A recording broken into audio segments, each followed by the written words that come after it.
अस्सलाम वालेकुम dear viewers और अजीज तिब्बे कराम। लिकोरिया का ऐसा नुस्खा कि जो लिकोरिया को 8 दिनों में जड़ से उखाड़ कर फेंक दे।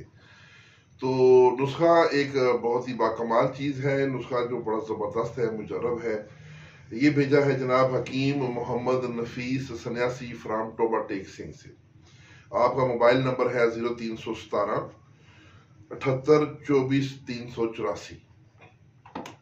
तो नुस्खा कुछ यूं है कि 50 ग्राम मकई का आटा लेना है, 1 तोला तबशीर और 1 तोला फटकड़ी सफेद बरियां। इन तीनों चीजों को पीस कर मिक्स करें और खूब यकजान कर लें। आपकी दवाई तैयार है।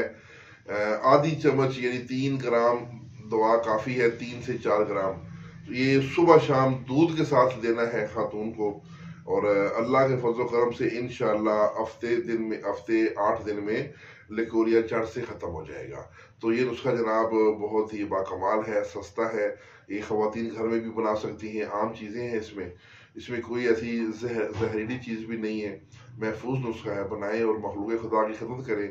इसके साथ इजाज़त, अल्लाह हाफिज़।